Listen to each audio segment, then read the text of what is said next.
So with all that out of the way, I'm going to introduce our guest tonight, who's Kai Lewis. And Kai is a photographic artist based in South London, whose love of the environment informs her practice.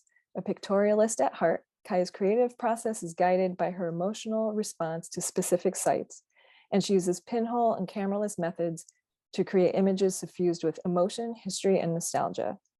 So tonight, Kai will be taking us on a tour of her creative process, and you as the audience are welcome to participate in the conversation by entering your questions, if you have any while she's speaking, into the chat, and I'll forward them over to her, or you can wait and hold your questions to the end if you prefer to do it that way. All right, I think that's it. I'm just going to turn it right over to Kai. Thank you. Okay, yeah, thanks Dale, and thanks to Halide as well for allowing me to share my work. Right, I'm going to share my screen.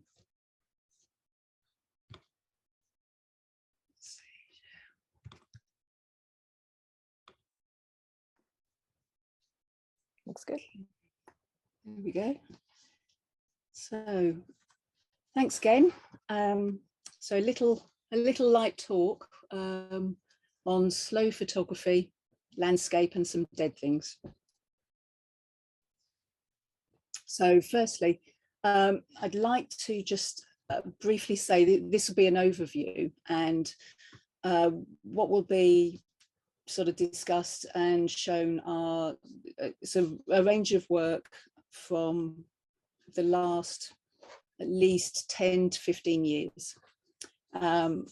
Now, my background was illustration and printmaking, and I used to be self-employed, and I worked for corporates and sort of private press, and I used to do illustration.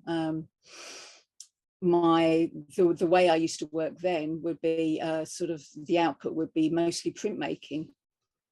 Now, I then basically had stopped for a while for family, bringing up children, and education, and I ended up running an education group for quite a few years. And when I came back to that, I started really, the core of my practice started to be more about photography. So to kickstart that, I was working mostly with crappy cameras and toy cameras, and my three, I suppose, key areas that I work in are that toy cams, cameraless work, which is both botanicals and the dead things, which you will see at some point, and pinhole photography. So I'm not averse to working either way, but certainly at the moment I don't have a DSLR, and my work is primarily analog with just digitization, sort of scanning for getting things up online and sending off to people. So as I say, I started using cheap toy cameras, Holgers, Dianas, anything I could find, most ridiculous, pointless bits of plastic sometimes, but it was a lot of fun. It freed me up, and probably because the limitations, they really were just point and shoot. And I started making panoramas, especially with the Holgers. So here's just a very small selection of some of the heaps of plastic and tin I have. Here's a couple of my more special cameras. These are the pinhole cameras, which I probably use more often than not these days. So they're 5x4. So the one on the left is a 0, and the one on the right on the beach is the Intrepid, which is what I have used for my current project, Ness. Some of the junk. So if there's a spare cylinder or coffee can, tin can, peanut can, they invariably end up with a hole in them. And yeah, so there's quite a few of those. So a couple of days ago, I was doing a workshop, pinhole workshop, for an event I have been doing for the last 10 years.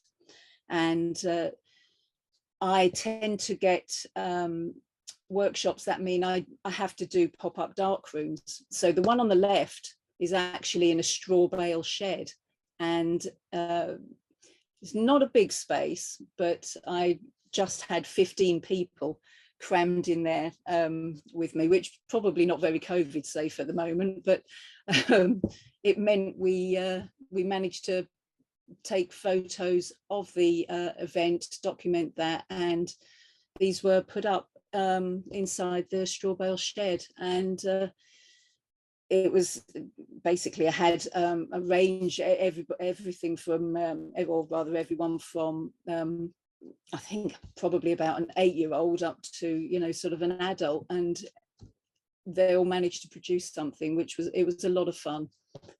The chaotic scene on the right is actually my studio, or part of it.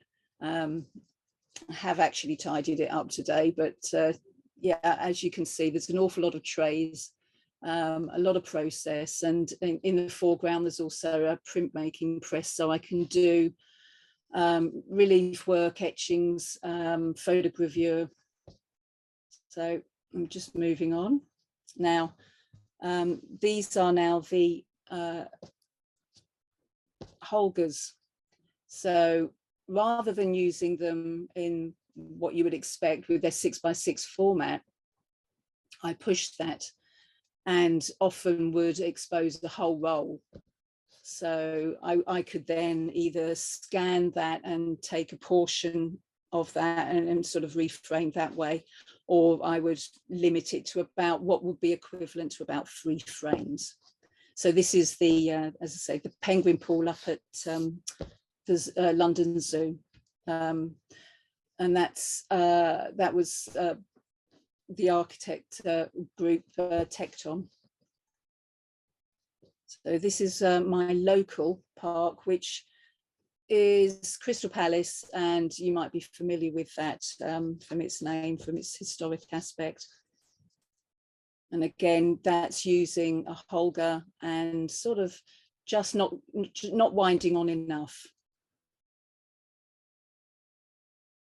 And all of these have, they are cross-processed as well. The south of France. And again, the south of France at Arles and Venice. So the reason I do these, I just love to get that wide open expanse, the try and capture everything, but not all of them have a linear quality to them. Some of them, the angles can change the perspective. And this is the estuary where I grew up, which is on the North Kent coast. So it's the Thames estuary. Now this one's actually a pinhole, and it's a pinhole blender which has 3 holes in it, which is using medium format film, and you get that lovely soft blend because the film is on an internal, it's on a curved film plane, so they blend in. So there's no hard edges on this. Kai, for these panoramas, are you setting the camera up on a tripod and rotating it, or are you hand holding it?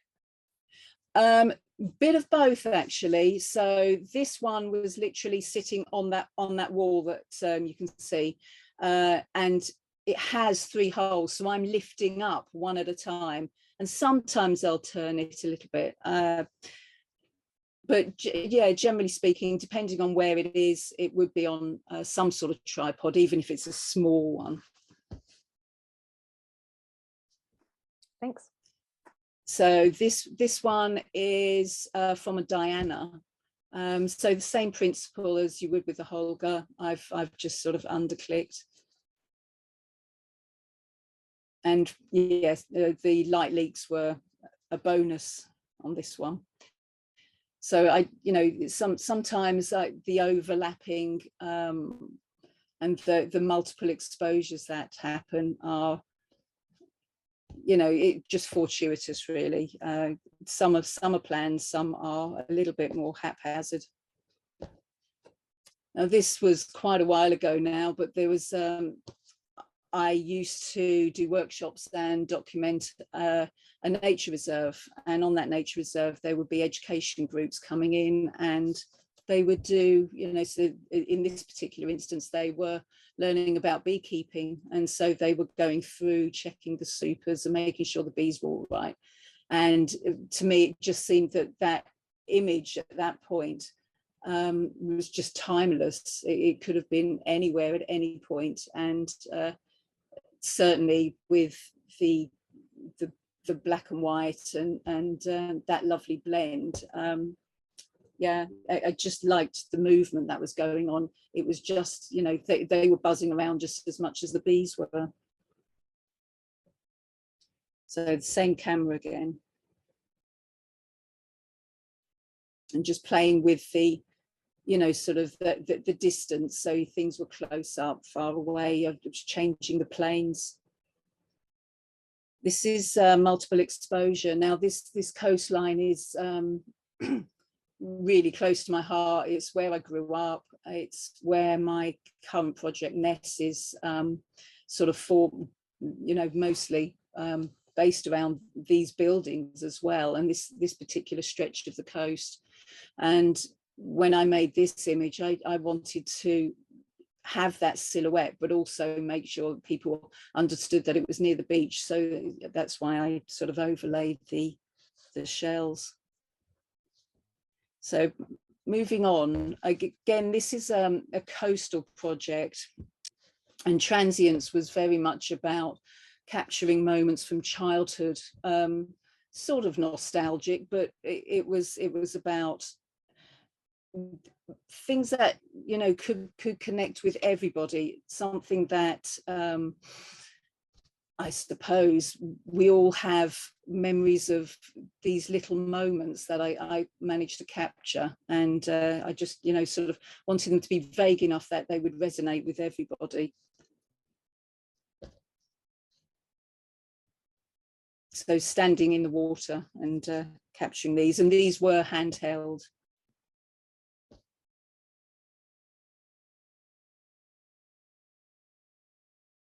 So the Transience was not just about the time and the coast and the sea sort of moving, and that transition from childhood to, you know, sort of adulthood. It was yeah, I mean, it was sort of very much a condensed sort of moments, those brief little snippets of pleasure sort of on the beach.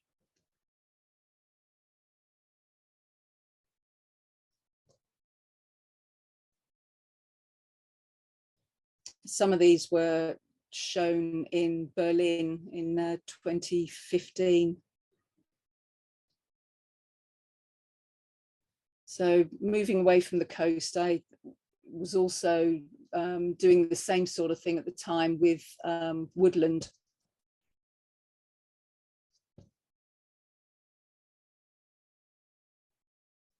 Whoops, sorry.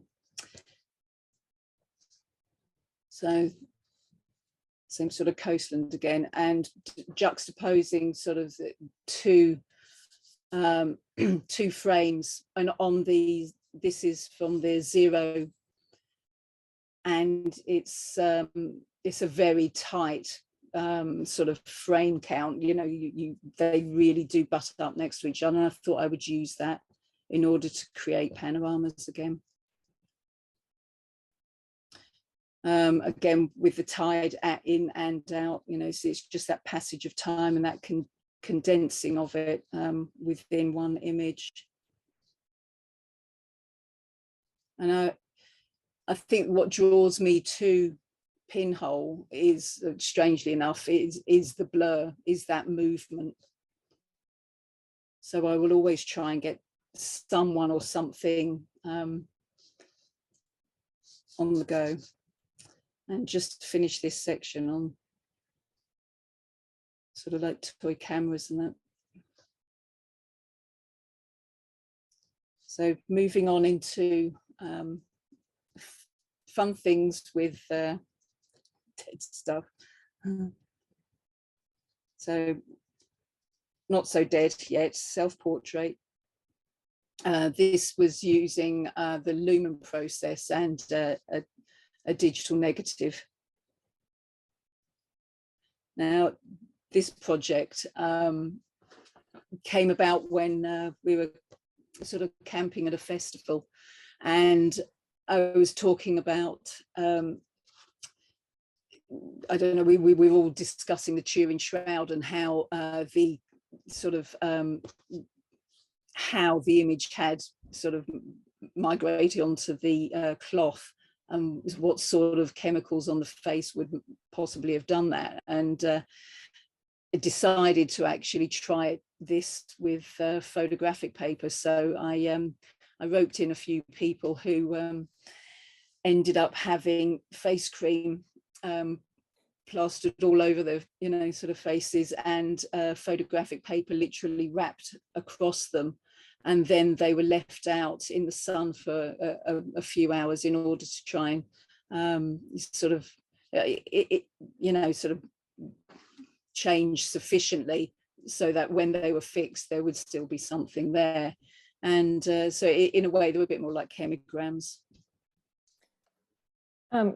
Kai, I'm sorry I didn't catch this sooner, but Catherine was asking, are these contact prints or enlargements? And I think she was referring to the body of work before you switched over to the dead things section.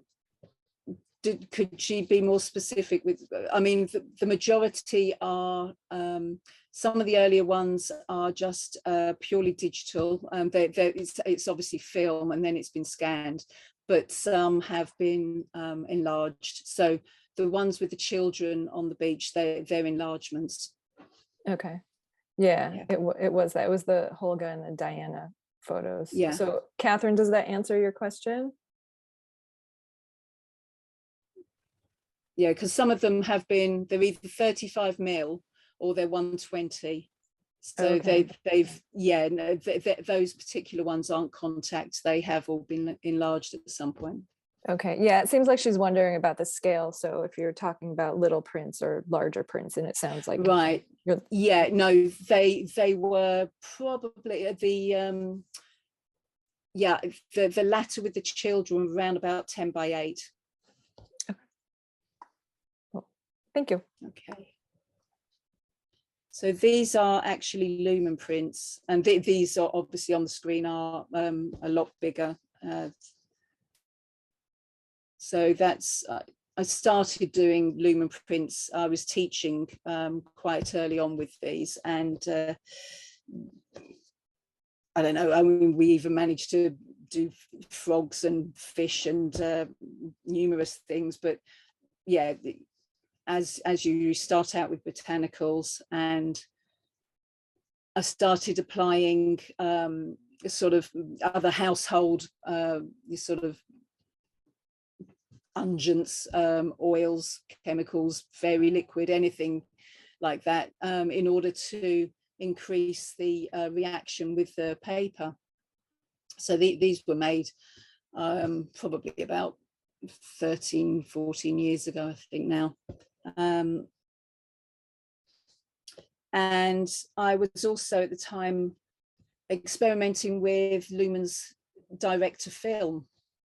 So this was from a strip that was a Kodak 200, and the challenge, it being 35 mil, was actually to find something small enough to fit on the on the strip of film. So these were made and laid out, and this one actually ended up in Sarmad magazine, which was a sort of a limited edition publication. But again, I just really loved the color as well, because you'd fix it and that would still be there, rather than having it stripped out. If you use paper, you know that once you fixed it, you lose a lot of that.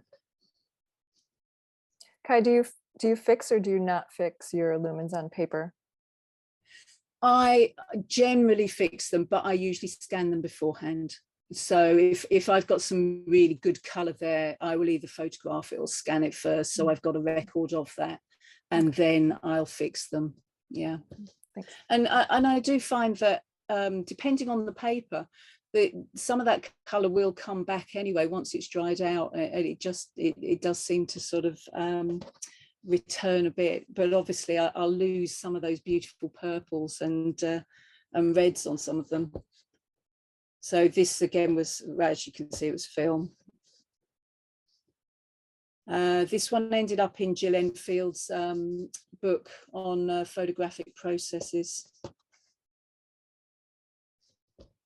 So for this, I did a series called Strandline, and based around, again, the coastline where I grew up. I laid the paper out on the strand line, held down with shingle, because it's a shingle bank, and so there was an awful lot of bladderwrack and mollusks of, you know, varying sorts, and I just let the water wash that, and, you know, so the areas that are purple, the seawater got to first, and yeah, so yeah, that's the result, certainly of that one. Again, using lumens. This was on my allotment, and I was using water from the dip tanks, just to help wash it out, and you know, sort of there were different things sprayed across there, and yeah, I was just capturing what was growing at that point. And this was part of a larger project called Common Ground, which I was looking at the life cycle of the plot. So it was literally from seed to seed. So while I was doing that, I had also been, I'd been doing botanicals for quite some time, and I was much more interested when I scanned them, finding the sort of unfortunate insects that had inadvertently been trapped, and sort of aphids, ants or whatever, and I started to add things like that to them, and that's where my interest in then doing more dead things sort of started. So I started introducing those into the botanical works. So there's a couple of dead birds on here, and some bones. People used to ring up, and I think I sort of became infamous for taking in roadkill. And certainly this one, which was very sad, but it was a deer that had ended up must have been hit by a car, had internal bleeding, and ended up in a friend's garden. So I acquired it, managed to get that home, and it was the height of summer. So I had started doing degenerative series, so I would literally change the photographic paper dependent on the subject and what it was like and the time of year. You know, it would either be every 24 hours or more frequently if needed. But yeah, the height of summer, I tried to do this, and in theory, it was supposed to get down to a sort of a skeletal stage, but it doesn't always happen. And sometimes, certainly in London, you end up with some of them being stolen by the local foxes.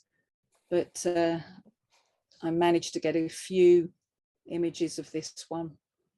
But as you can see, that was left a little bit too long, and the gelatin was damaged or eaten away, but it's still left a good mark. Now, this one is a friend sent me a robin in the post, and obviously you can't send things that are dead through the UK post. So she actually put soft toy, no batteries on the box. And when I received it, it was fine. It was all intact and wrapped up and safe. No postie was harmed in the delivery. So I made some lumen prints of this, quite a few of them, until it sort of literally fell apart. And then from that, I then made digital negatives and was able to then make further cyanotypes from that. And I made a whole series of this on cloth, paper, different size prints. Kai, can I break in for 1 second? Because we have a couple of questions in the chat. Sandra is wondering if you can talk a little bit more about your process of doing lumens on film. And she's wondering if you create them in the darkroom. How do you go about doing that? No, they are, I literally reel out the film just inside in a dim room first, make sure it's sort of held down somehow, so you can then use a frame or something and piece of glass over the top, take it outside and do it in exactly the same way you would do a lumen print, and expose it to light for as long as possible. So those were, as far as I remember, it was about half an hour. After that, I brought them in, took the plant matter off, washed them, and they went straight into some fix. That was it. That was it's as simple as that. And then I could either enlarge them, or these were a contact for that straight away. But some of them are scanned, some of them are enlarged. I've recently done some on X-ray film, which I haven't enlarged those yet because they're on 10x8, but they will be contacted. Cool. So. Jenny is also wondering if you think in some way that you're capturing the dead thing in this series that you're showing currently to prolong their place here on Earth, to mark their passing as no one else will. Yeah, I think when I get given these, I feel really, sort of connected to them, and I feel quite sad about their demise. I'm also very respectful about how I sort of treat them and move them along and do things with them. I don't know why I'm not photographing them as such while this goes on. I mean, I've taken a few documentation photos of the process, but I'm mark making with them, and I do feel that that the essence of that creature does transfer to the paper. I had a cat once, and it really wasn't in a good way at all.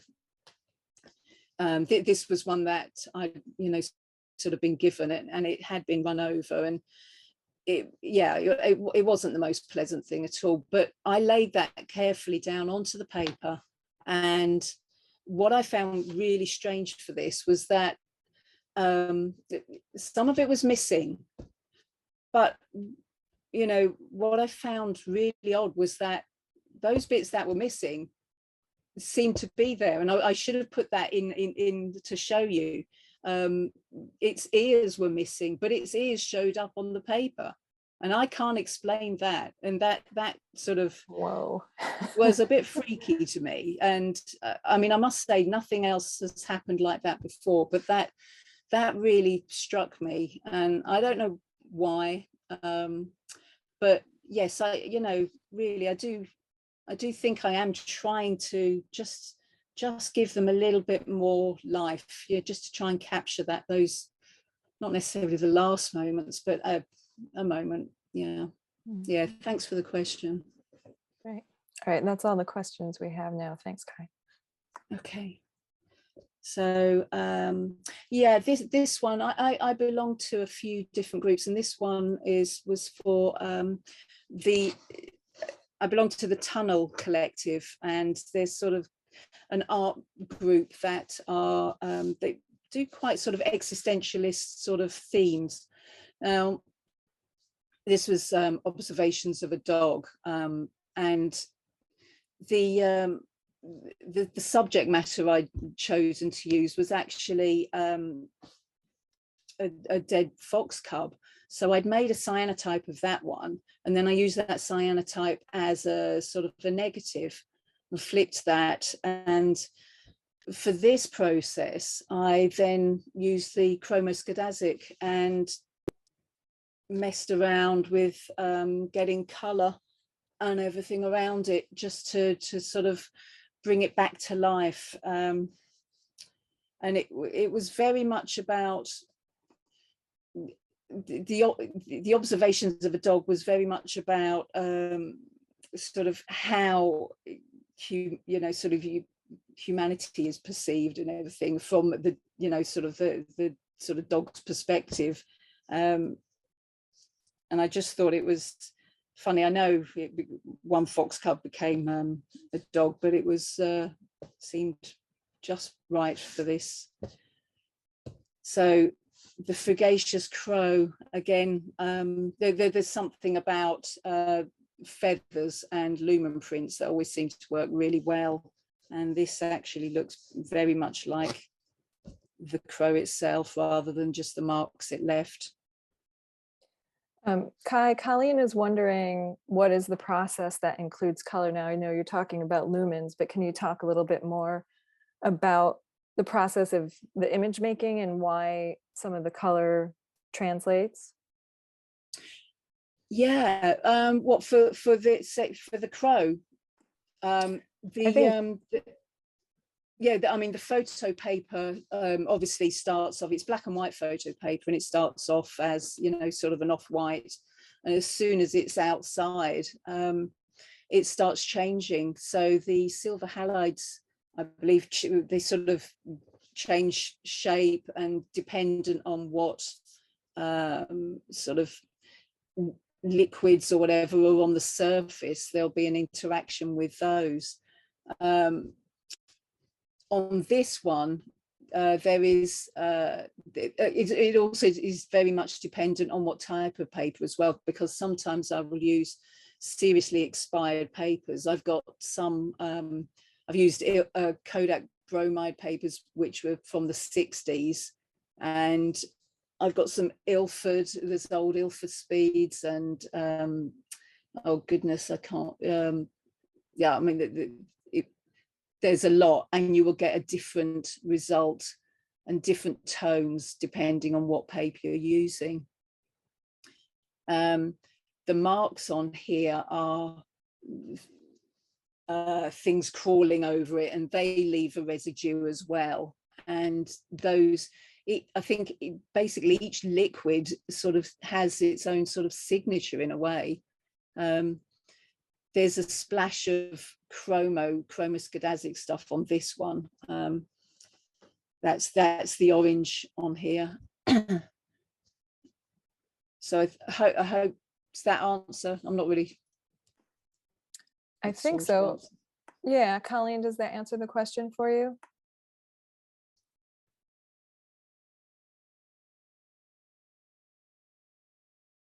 I mean, sorry, Colleen didn't get back, but Kimberly put a question. Oh, sorry, I'm going to jump back. Colleen was actually referring to the previous slide, so I think that was the fox cub series. Oh, the fox. The fox is, yeah, okay. That's a lumen print, but then I have taken that in, and that has been again further processed in chromoscadazic chemicals. So that's a combination of two chemicals, and what that does is that changes the pH value of the paper. So depending on whether you put on more stabilizer or more activator, you'll get different tones that way, and that shifts is sort of, like acid alkali, and yeah, you can get really amazing vibrant oranges. And then occasionally, I think that's down to the temperature and humidity in the UK, but I have managed to get the most stunning blue before, but it's usually a range of sort of warm tones, which is the oranges and the reds. All right. before we go on, actually, Mm. Kimberly has a question, a technical question. She is looking to start exploring lumens herself indoors with a UV light. And she's wondering if you could share a ballpark, an approximation of your exposure length. And then also if there are any chemicals, specific chemicals that might speed up the process with your lumens. For the lumen, it depends whether you want it to be a straight lumen print. You could add a bit of vitamin C or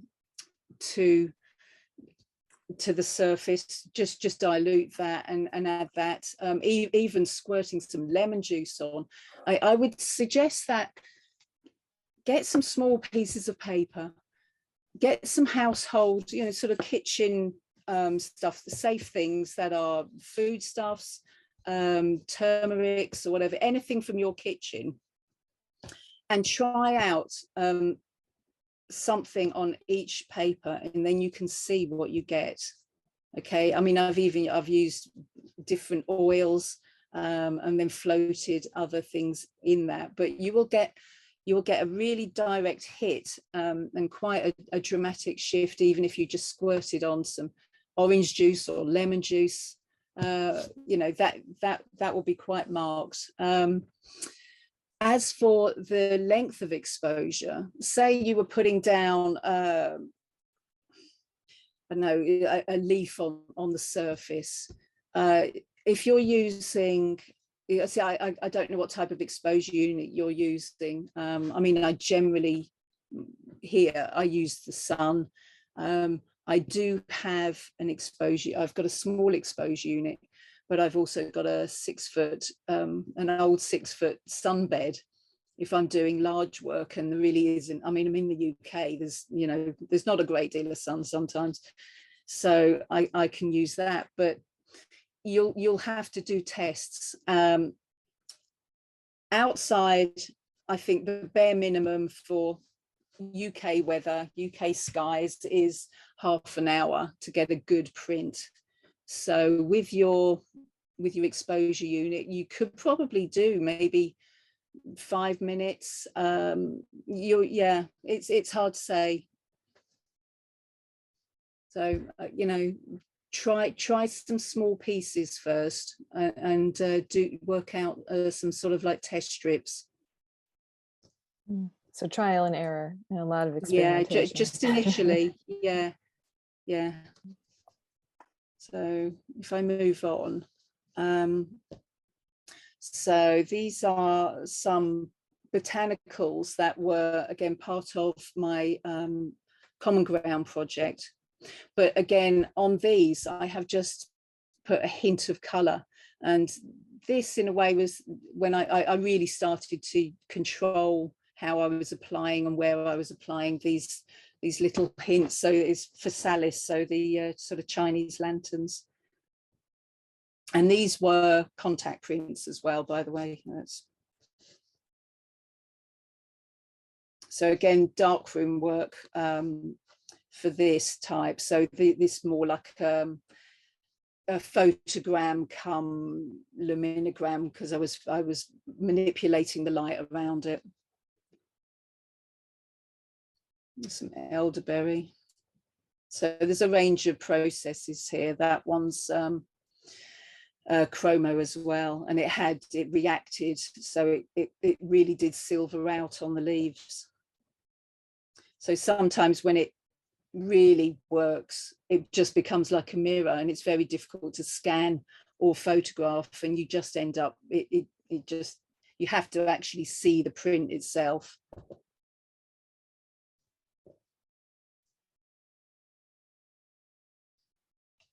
So all the different seed heads that were on my allotment at one point.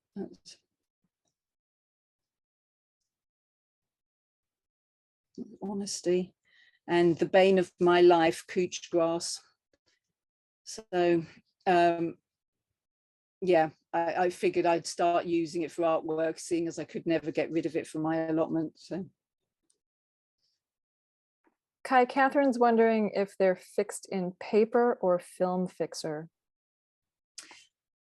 What these particular ones, this is just rapid fix. A few of them have had some gold toning, but generally speaking, it's rapid fix. They've been, and if they've had the chromo process, sometimes they just use the stabilizer.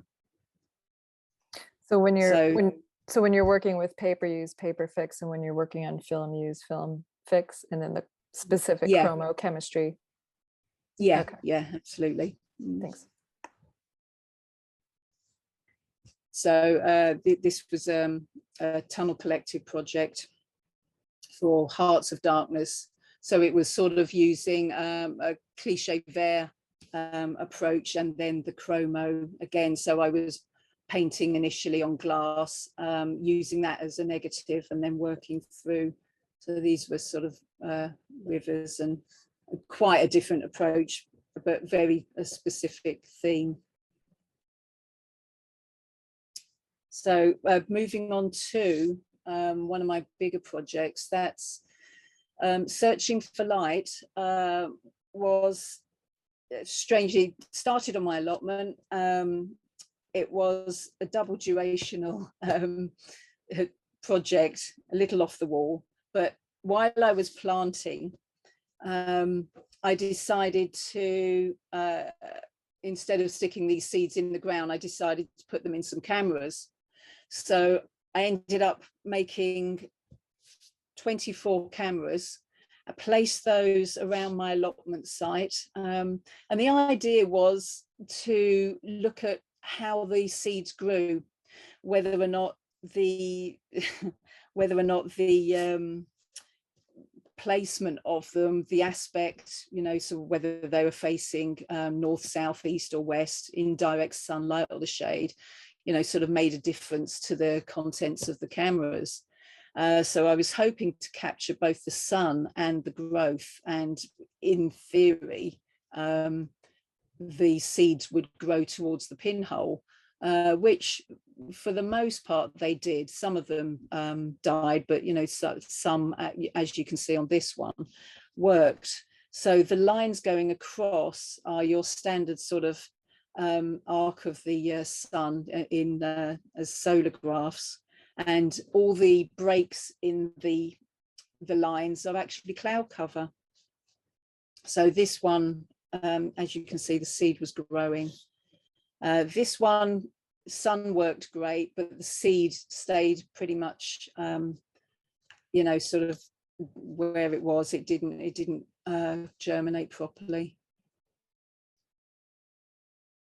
And what I like about these, within the cameras, I did also put sort of 10 ml of water just to give them a fighting chance. So this one was placed inside a greenhouse, and you can actually see that it hasn't got as many sort of spores and sort of pollen and dirt that had got into, somehow it managed to get in through the pinhole. But that one grew well. So after 60 days from sort of it was March 2018 I put them out, I managed to collect 22 of the 24 in, and then whatever came out I scanned. And with this process, that's all you can do. You have to scan them, because despite them being out there and being exposed for that length of time, a blast on the scan bed pretty much wipes them out. So you have to get it right the first time if you want to get all the detail. So you can actually see some of the areas, some of the other plot sites on here. But that one worked really well and almost followed the arc of the sun. So I did manage to establish in a non-scientific way the fact that those in the shade and facing north didn't really grow as well as the ones facing south or west and in full sun.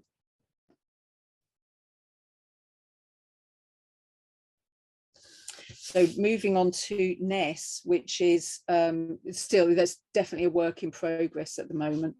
And it came about after the diagnosis of my dad's vascular dementia before he died. And I wanted to revisit the places where we had gone, you know, sort of on family events, or I'd gone with him as a child, you know, and we'd gone blackberry picking, or we'd gone up to the beach, or, you know, we'd gone to find plums somewhere, and, you know, or just walks along the beach. And while he would recount tales of what he did in the Navy, you know, how to splice rope and how to recognize certain things, and, you know, sort of what the sounds were that were coming across the estuary, because on the opposite side of the estuary was a shooting range called Shoebury Ness, and you could hear these booms all the time. And as a child, you know, you don't know what those are, but they sort of rattling the windows. And but I wanted to revisit these places and capture, you know, sort of what, you know, sort of what those places meant to me, how emotional they could be. And, you know, this is still very much a work in progress, especially because it was sort of across the pandemic as well. And, you know, we couldn't get out for lockdown. So this is what I think really the image that sort of really made me think this is a series. I'd taken a couple of other images, and those really they'd started to gel, but when I made this one, it just made me think that this is it. I knew where I was going with this. And it was the path that led down to the blackberry bushes, which sadly now are in the sea, because as the cliffs fall away quite dramatically each year. So I chose to use the 6 places that I'm going to sort of photograph, and they all end in Ness. They all have that suffix, which means headland. So in some respects, the topography of that land is very similar. Subtle, you know, there's subtle differences, but there is always this sort of wide open, there's a desolate feeling. They're coastal, and also they all seem to have a sort of a military aspect, and probably because of defensive positions, but that has come more to the fore rather than just them being coastal. So this one is called Defense Vulnerability because it is for defense, but I always used to cycle along here as a kid, and I would the sea would be in one side, there'd be the canal water on the other side, and there'd be wind blowing, and I would always feel like I was going to end up in the water on one side or the other. And it just seemed such a contrast that you could sort of whiz down there towards all the fortifications and still feel really vulnerable. So this one has obvious chromo treatment. The color intensity, it's quite strong. I've put both of these in so you can see that sort of treatment. And these are all contact printed, and they're 4x5, and they are on a fiber-based paper, so they're quite curled as well. So the edges, so they're almost like little plates, and the edges are roughened up. And in each place I've been to, I've also taken home sort of some of the substrate. So I've got sort of small like film pots of the sand or the bit of the soil or some shells and stuff, and I've used those to mark the surface.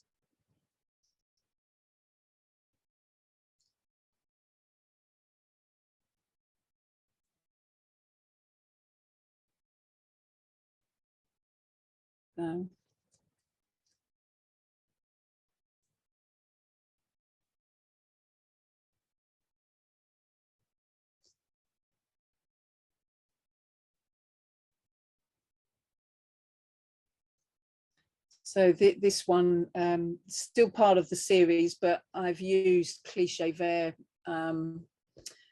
as a negative over the original pinhole image, and I'm still debating. It might be in it, it might not. So the lighthouse, but when I make the pinholes, they obviously take a while to set up. I choose the area, and I really think it's important to actually be in that landscape. And because the exposures, I mean, I'm using X-ray film, so it's a lot faster than I'm used to. I mean, I often use paper, so therefore the exposure is quite long. But because these are a bit faster, I will then go through quite a few dark slides, take those back to my dark room, and then they're contact printed.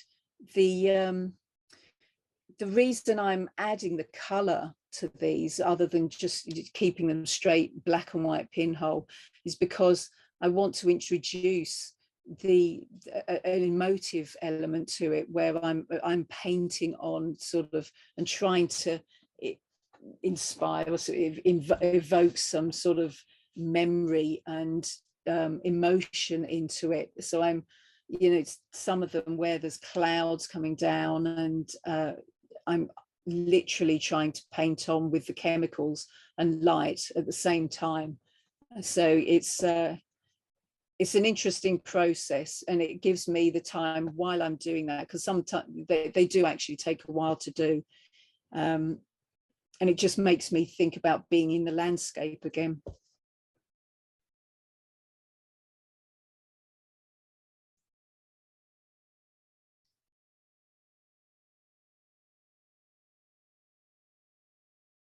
There we go. This is after the storm, which was just shown at the Plaxel Gallery in New York. Off the boardwalk.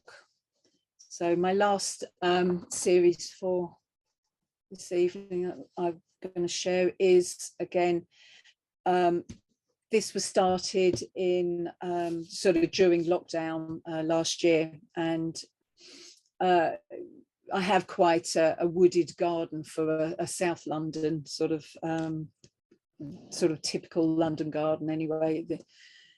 So because of the pandemic, because we were in lockdown, and because there were feelings of being trapped and everything, and not being able to get out and sort of really breathe as such, I was just looking up at the tree that we have, and I wanted to make this series. I was photographing every day and watching the changes in the tree as it came into bud, and it made me think about how important the urban forest is, how important parks are, how much we need those, and after sort of we were allowed to then go out and do our daily walks in the parks, it made me realize that how important those spaces were, and I started looking into the importance of the urban forest, and London is actually one, because we've got sort of more than 20% coverage, whether it's trees or shrubs or sort of anything green as such. And this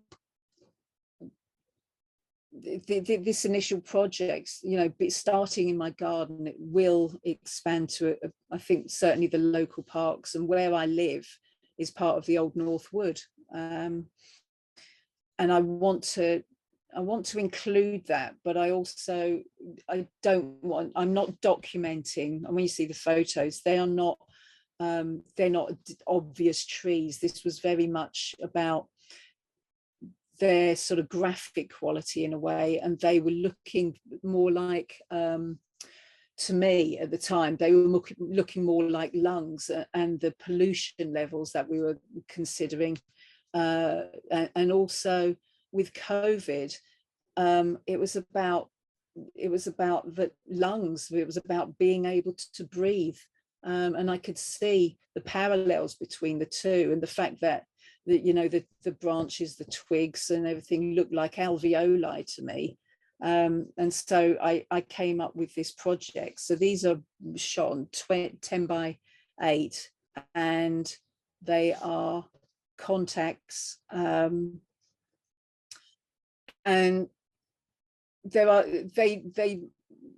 subtle differences between these as the tree changed and grew, and also negative, positive, and I wanted those to look like x-rays of the lungs, and the sort of atrophied alveoli, and you know, have that comparison between trees allowing us to breathe and then COVID not allowing us to breathe. And here they go.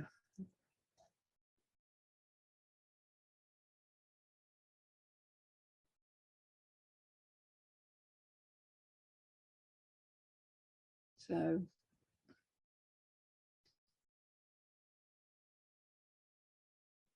and the more I worked on them, the dirtier they became, the more polluted. And that, you know, in the same way that trees absorb the pollution and carbon, and certainly in London. So this is same as Nest. It's an ongoing series, and I tend to do more than 1 or 2 series at a time, you know, so they sort of play off each other.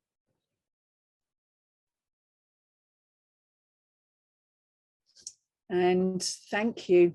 That's me. Thanks, Kai. So if anybody, you know, is interested in taking details, they're there. Thanks a lot.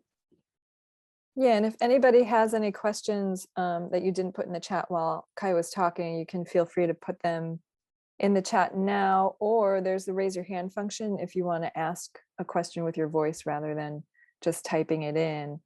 And also we archive the transcript. So if you want to put something in the chat that maybe isn't necessarily a question, but you'd like Kai to read, we share the transcript of the chat with our speakers. So you can go ahead and put stuff in the chat that's not necessarily a question.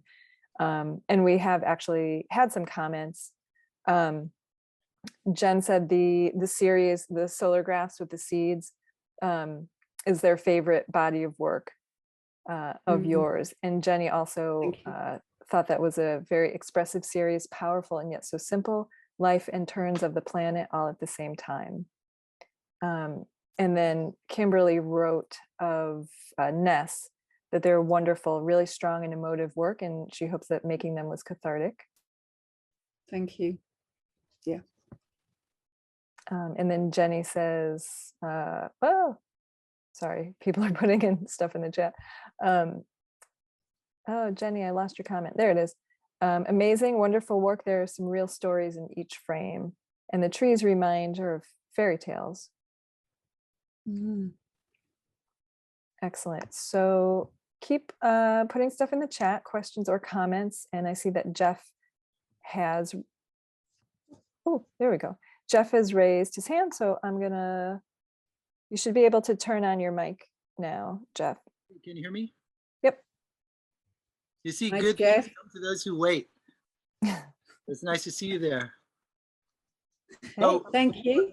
my question is about, and I'll probably say the word wrong, this chromoskedasic, because this word I've only ever heard come out of your mouth. And you told a little before about what that means, but I was gonna ask before this talk started, I was thinking about the colors in the well, both of these last 2 series that you showed, because it's kind of a similar thing there. And I know you sort of have this process of iterations and making multiple prints and seeing how they turn out. So it's, but can you tell more about what that means and, you know, how it works for you?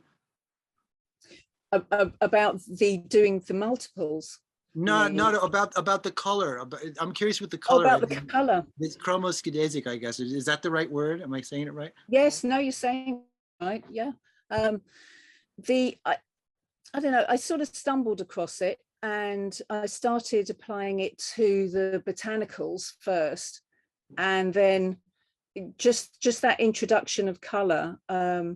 It felt that because I wasn't working in full color, and I could bring that out in the black and white pieces.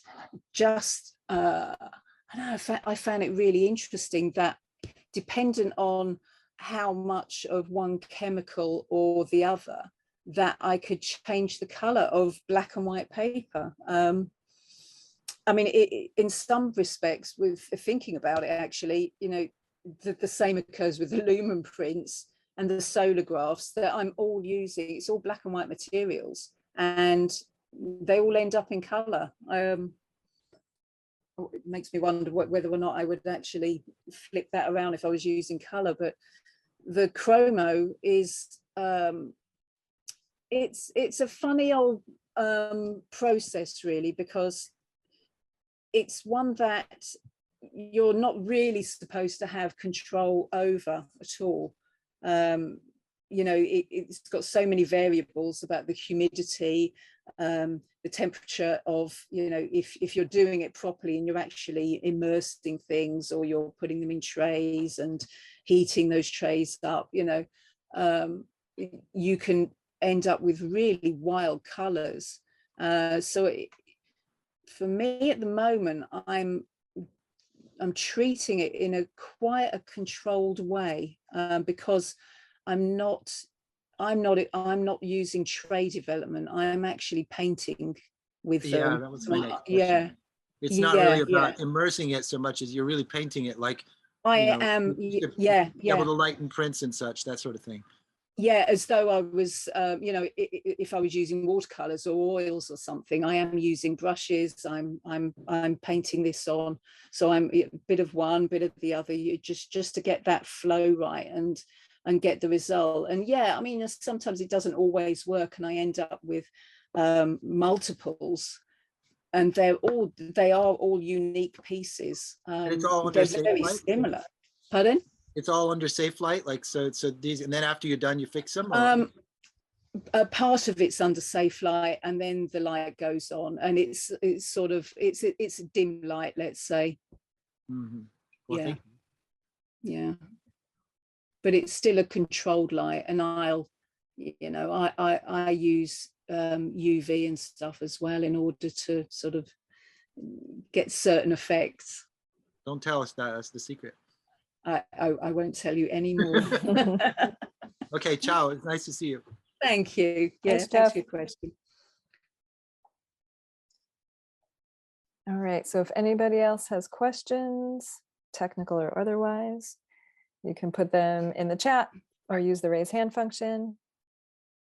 And again, if you have comments that you'd like to share with Kai, put those in the chat, because I'll be sharing the transcript with her. Lovely. Yep, and if nobody has any more questions or comments, just want to say thank you for joining. Don't forget to check back on our virtual events page to see what upcoming talks we have. And we hope to see you again in the future. All right, thanks everybody. And thanks so much, Kai. Yeah, thank you. Thanks everyone for coming. All right, good night. Good night.